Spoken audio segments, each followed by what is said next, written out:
Now, the Royal Navy has released images of the moment it captured a gang of pirates off the Somali coast. A Lynx helicopter fired warning shots across the bow of the boat, while Royal Marines and speedboats gave chase. All 13 pirates on board surrendered when the Marines caught up with them.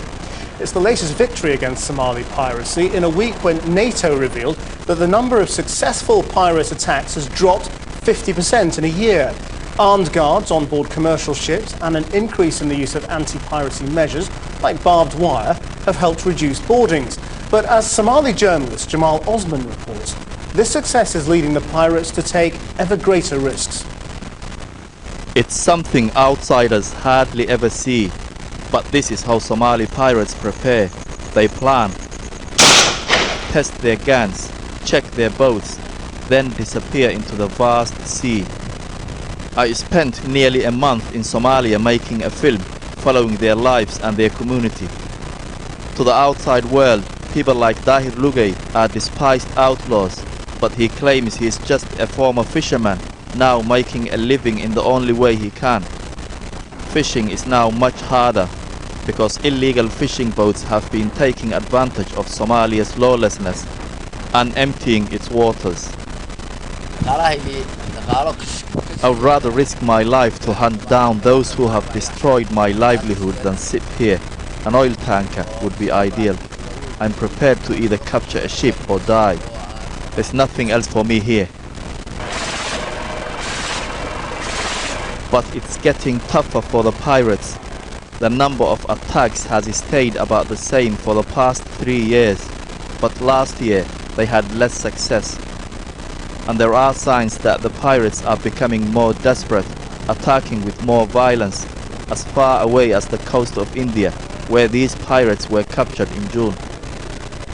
Ships are defending themselves better, with razor wire to prevent boarding, firing pepper spray, and building a safe area where all the crew can escape to if pirates get on board. They are also fighting back with armed guards on board. We can see from this map, it's self-evident that the spread of attacks is widespread, and I think the greatest concern is obviously the fact that it's actually spreading further and further from the Somalian coast, I mean even as far as up to the territorial waters of India. They are becoming more novel and also on occasion more violent, and there's been examples of ships where the pirates have got on board, the crew have retreated to a citadel, and then there's been arson attacks. There's been a greater sense of desperation in actually trying to break into the citadel. So, you know, there is no doubt that as we move into this year, you know, clearly the piracy is a long way from being defeated. Anti-piracy operations like this, organized by the Italian Navy, are also helping cut the number of successful attacks. The pirates get about $150 million a year, but it's costing billions to fight them. There must be somewhere between those 150 million and 7 billion, if you take the lower bound estimate, that will make everybody better off in terms of a negotiated solution. One of the first victims captured by Somali pirates back in 2007 was Captain Colin Darch. I had to change instantly from being a very aggressive and angry defender of the ship into being a docile hostage.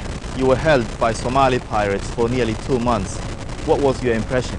Nobody's born a pirate. It was just the failed economic and government system in the country which had forced these people into acting in this way.